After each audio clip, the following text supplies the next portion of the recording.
with Marco Mignot, Ian Gouveia. We're talking about Filipe Toledo, the headliner. And the rookie Marco will start things off for us. First right here of the session so far. Yeah, just kind of flowing so far. I like that little punch out off the lip and just feeling the feathering part of the lip line. Doesn't mind that little air drop into transition. Judges want to see those healthy arcs, and he's just swooping now.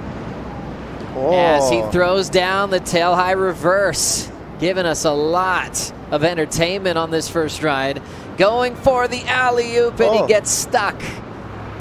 But I really enjoyed the entire package of that wave before the fall from Marco Mignot, the French-Mexican on tour and part of a really solid rookie class. We've got Filipe, Ian Gouveia now standing by to get started here in heat number 10. We'll take a quick break and be right back for more after this.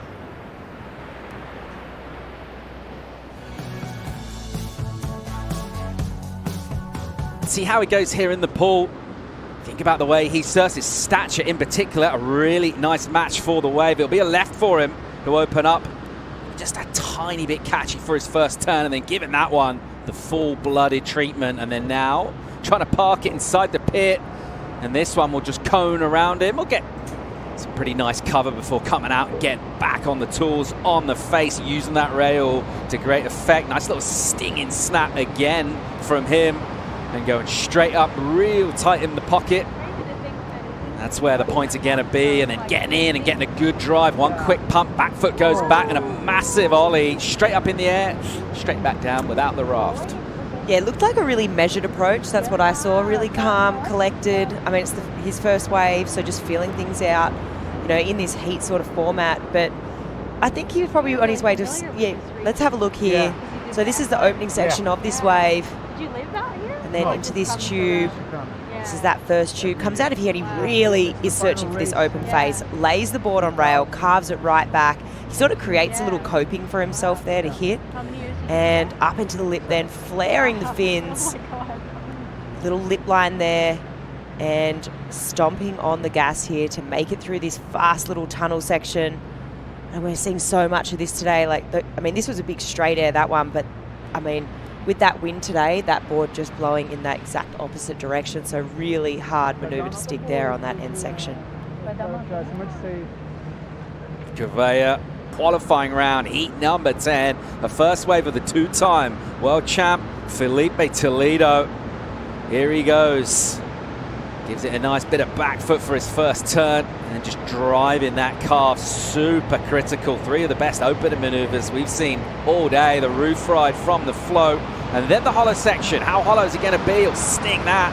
Absolutely cracks it again. Look at the release he gets. He's getting that tail tap tweak. And then pushing harder then. So the variety every turn just slightly different. And once again, so much authority and spark. Pushing hard, he'll get deeply tunneled. What's he got for us here? He'll go a big snap, carving snap to finish. And we enjoyed that. Put on a clinic, as we expected. I mean, he absolutely annihilated that wave. There's no other better word for it. Just the sort of release that he was getting out of the fins, out of the top section of that wave was, I mean, let's have a look.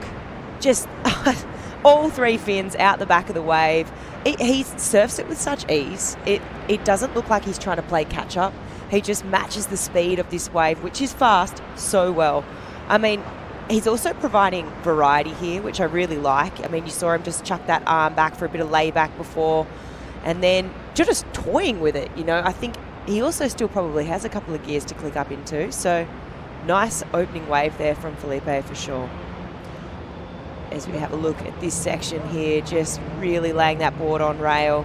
Beautiful upper body torque there. And I think that just speaks to the speed he has, just being able to bring that board so far around, the nose so far back. I mean, that combo there, from that carve to that fin throw, that is absolutely deadly. And then into this lip line, so much variety. And I feel like just with this, you know, the format the way it is, judges want to see that creativity, that variety, and Filipe is definitely delivering it. Control, and we have seen that flow, that momentum, the energy. If you start with it, much easier. Feels a little bit like you're surfing downhill throughout your run. He's doing that with his opening wave. Let's get a look now, as we'll see the second wave from Marco Mignot. And he'll recover on the backhand here. Mignot will stuff it in with the pig dog. Gets a nice cover. Good control as he just manages that speed, and then out, makes a bit of room at the bottom, snaps out the tail. And again, going up, pushing pretty hard, and then kind of almost nurse that last turn a bit just to make himself a speed line through this. Doesn't quite get the tube here, so just got a little bit off time on that third maneuver, the mid part of the way. There's his coach, Jason Aparicio, who won't have enjoyed particularly the way that way concluded. Yeah, I think maybe he got stuck in two minds at the end there between, once again, that sort of, hey, do I commit to this barrel or do I go for the air there? It sort of looked like for a second he changed his stance, like he was thinking about going to the air. Let's break down what happened out the back. So nice succession of turns here, really swiveling tight in the pocket, stomps on the brakes there, and it's a nice bit of tube time here. Maybe would have liked to have been a little bit deeper. He manages to get a bit more time under the cover there. And a lot of damage done here on this steeper section, but just here I feel like he got in two minds. This moment he's assessing that. It still feels like to me he's looking for the air. He's looking to take launch, and then he thought, okay, I'm too out in front of it here, barrel. I mean, he just came undone there at the end. Like this moment, he decides to obviously tuck under that little hood there, but a bit too far out in front. And then he's like, okay, we'll go for the Hail Mary. Let's chuck in this reverse, but that section's just so cupped out.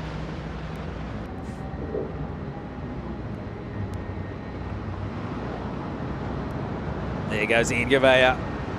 So you mentioned a couple of laps on the CT back. 2019 last time out. And his qualification, pretty commanding on the QS. Good value for his spot back on the CT. Back in the tube here, he'll go backside pig dog in. Grabbing that rail, cleaning things up, emerging. And then pushing on the bottom turn hard to go. Super steep invert, hanging himself up there a bit, which looks cool. And it also breaks the rhythm as well. So some nice flow through that midsection. Second hollow part. This thing will cup out. It'll go again behind the curtain, getting locked in. And then tries to release the tail, chuck the fins for a finish. Doesn't quite get the completion there, which will pinch the score down a bit, but up until then and throughout that wave, some decent stuff from Ian. You always have two fins in the water and no drag from the center fin. But with a thruster, you're able to go a little bit more vertical. So it's the feel that he wants. He's been proven to himself on both setups. Thanks, mate. He's up and swinging here and giving it a good crack as he belts one and then tries to just join up the dots here for the tube section. This thing will cup out around him, and he'll just wash off that speed and completely disappear, does the Houdini act, and then just a prolonged bit of tube time. There's the adjustment on the feet and a little almost angry, abbreviated backhand snap from him. So much variety, everything is different and well managed. And how nimble is he in those tight spaces? Very well done again. Tries to throw up the shove to finish, he'll throw that down. But once again, you know what you're going to get for it in terms of it's going to be electrifying, it's going to be exciting. It's super exciting. Watching the control he has over his body, the way that he can flick between body positions is second to none. It sort of makes my knees cry watching that, just how quickly he can go from that upright position down into that cat-like position into the barrel. Let's have a look. Super snappy, out of the lip, adjusting his line here, and just cat-like. I mean, the control in this barrel right now, he's right on the foam ball. You can't get any deeper. Just managing that speed, really directing all of that energy. He basically switched his feet halfway through that turn too, just the positioning on that board. He has incredible read right now, and once again, just beautifully compressed in that barrel, like a cat, and goes for the little shove it. Here we go. Well, he's got his opportunity. Basically needs to make it all count on these next two waves. Marco will go here on his second right-hander. Just commit the rail, slow himself down a touch, but he picks up speed pretty effortlessly and puts it in the tube. This will be crucial for him. Gets pretty deep actually, not for ages, but got pretty behind it and then gave that a good hit. Full treatment, took on the lip, cracked it hard, and then flaring up. So that's much more the sort of stuff we expect from him. Almost gets a little stumble, but recovers well. Now a ramp coming for him. There's the alley-oop. It's been a maneuver that's paid off throughout the day here. This is going to feel much better for Marco Mignot. Yeah, that was really, really well done. 2 airs, stomped the last one, got the finish. Just step in the right direction for sure. Also, there was great stuff that happened at the beginning of that wave as well. We saw some spicy flares of the fins, so looking forward to breaking this one down. I think most of those points probably going to be coming towards more that, you know, that sort of middle to end section of the wave. Let's have a look. So stomps on the brakes there, getting absolutely tubed, comes out. And from this moment onwards, he did a really good job at redirecting all this energy, sort of positioning himself in a really critical section of the wave. That little redirect there, that was what made that maneuver possible. So he gets super critical, so he can make that happen. And then he eyes up this last section, takes to the air, not incredibly high, but still gets the finish. It's going to feel good. Feels like there's a bit of function as well in getting that rotation and projecting out, because if you try and come down on the roof, we've seen people struggle with that in terms of that alley-oop, but yeah, this was that really dynamic blowtail, the alley-oop on the end. Yeah, I think you're right. It seems like if you're going to travel with it, you have more sort of a rate make, well, more success making it. Whereas if you're going to get that super high tail drift, those scores, if he gets himself up 6s and 7s to kind of take a bit of pressure off, and then assuming Filipe wasn't to improve, it would make things much more manageable. What he can't afford to do is waste any opportunities. Here he goes, he'll fade that takeoff on the left, forehand wave. His second, Ian Gouveia, really nice into the lip, and just gave it a little too much. And that is the knife edge really that these surfers are on, is how hard do you push, how many risks do you take, and if you do take a risk, if it goes well, great. If it doesn't, well, you fall off and you're not going to get a lot of points. I think you don't want to die wondering, right? You're going to give it a crack. I mean, this is one of the most perfect waves that you're ever going to have in a heat. I mean, he really did put it all on the line there. I mean, all 3 fins released there, but just that inside rail, that's the wave's starting to get steep there. It's starting to cup out. And just hearing his post-heat interview with AJ, just talking about how everyone gets the same opportunity and how good that was for his mindset. Yeah, always love his insights. Always just offers you something different. Great value. Definitely not here to make up the numbers. Meanwhile, here goes Toledo, and we're wondering what he's going to do. We're speculating. The answer's not a lot. Well, he did try and go somewhat to the air, obviously sort of getting a bit more freaky with it in the beginning section of the wave. I mean, that's what he's going to do if he wants to hit that excellent range. I think you're going to need to be putting more on the line at the beginning. And, I mean, he can semi-afford to do it. He's still got another wave up his sleeve, and the other 2 guys right now are still, you know, they're chasing excellence, almost perfection. Yeah, just showing that he's human, though, and encouraging signs. You think a couple of ways that we saw ridden by Ian and also Marco, if they maybe maximised a bit, this thing would be a lot closer right now. He'll just have one more way to go. It will be a left. What happened here, Flick? Yeah, so let's have a look. Super slow-mo. We'll be able to break it down. Releases the fins, and just getting caught on that top section of the wave. I think he may have thought it was a little bit more bowly. Right now in the UAE, Surf Abu Dhabi Pro, his rookie season on the Championship Tour. And up on a left, here he goes, chasing a monster of a number in a 9.5. He gets that release out of the lip and accelerates down, and now will go try and get behind the curtain. Doesn't get super deep in the initial part of the tube.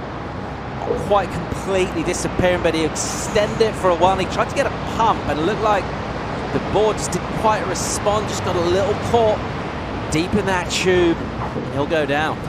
Yeah, it's definitely, obviously it's not the 9.5 and he knows that. I mean, I think he's just trying to maximise that tube time. I think he was just trying to set a different rail, sort of maybe more even put more of his body into the side of the wave, and it all just sort of went downhill, sort of caught a little rail. And I mean, he's going to have to come back, sort of come in, reframe. Let's have a look really what happened here. So you can sort of see he's really deep. He's on the foam ball here and sort of gets shot out in front, tries to sort of reset that line, but just loses his footing there. And that wave just runs off without him. Who came in to this event with a lot of expectation upon him. So far, so good in this heat. He's put some numbers on the board, trying to chase him down. Guys like Ian Gouveia. This will be his 4th and final wave in this opening round heat. It's a monster of a number that he needs, a 9.5. The backhand from him, couple of big hits out the back, deep cover in a tube. He'll come out of there with some speed and adjust his line. A crumbly section, gets the treatment in terms of a banking turn that allows him to pick up speed and get more nice work done, committed to that turn, and just put himself a little back. It looked like he got that squirt of acceleration out and looked like he'd actually recovered from that really well, but he had to push it. That was the game plan. It's not quite getting the execution. Yeah, he definitely overcooked that turn previous to the last, right? And I mean, he just over-rotated a bit. Let's have a look here. I mean, beautiful backhand surfing. But, I mean, look at how far that nose is coming around. I mean, that's sick. It is really good, but unfortunately, it's just like really putting him behind the 8 ball here. This currently that you're going to watch right now, this is a P2 setting at 3 minutes and 45-second period. Thanks, Filipe Toledo. Up again, sting in the tail with the backhand whips into the lip. And then again, just compressing, getting that cover inside the tube on the foam ball, just sitting there being pretty patient, very well poised, keeps the nose point down and keeps everything gathered very nicely. And he'll swing some backhand hits, plenty of spray, and then just be a little patient here and he'll wait to set up again. Look at that stance, front foot all the way over on that rail, and then he'll throw up the finish. The varial won't get that done. It was a free hit from him. He's already won this heat, and that's a result of the fact that he was dominant in the opening exchange. Really, his first run accrued him so many points. So really just kind of challenging himself there, Flick, in terms of what he wants to do and get creative. Yeah, well, he's obviously already gone out there knowing he's won, right? So really it's just make the most of this. Maybe try a few different lines. Let's experiment a little bit. Let's get tighter in the pocket. And as we're just seeing, some beautiful surfing and just mastery of the tube here from Filipe. I just love his ability to really just ride on that foam ball and really maximize that tube time. So we see him sending absolute so much spray, so like basically buckets, and then locks and loads for this last little tube section here. And comes unstuck there at the end, but it's really not going to factor in. We just get to witness a clinic. Yeah, similar pattern emerging as surfers that are dominant in their heat. Almost get an extra practice wave, don't they? So a chance to really just kind of further any advantage they've got heading into later rounds in terms of trying new stuff out. He has got plenty more up his sleeves. Don't worry about that. And he'll look to bring it as well. A performer like him knows that he'll wait until his scores. He could have got a bit more done. Doesn't improve with that last one, a 6.33, so just under. But decent numbers from him. Second highest heat total so far of the day. Came from his first 2 waves. He'll get the win. We'll see Gouveia and Mignot tonight. Back for the elimination round. That'll wrap up heat number 10. So just a couple more yet to go in this qualifying round here at Surf Abu Dhabi.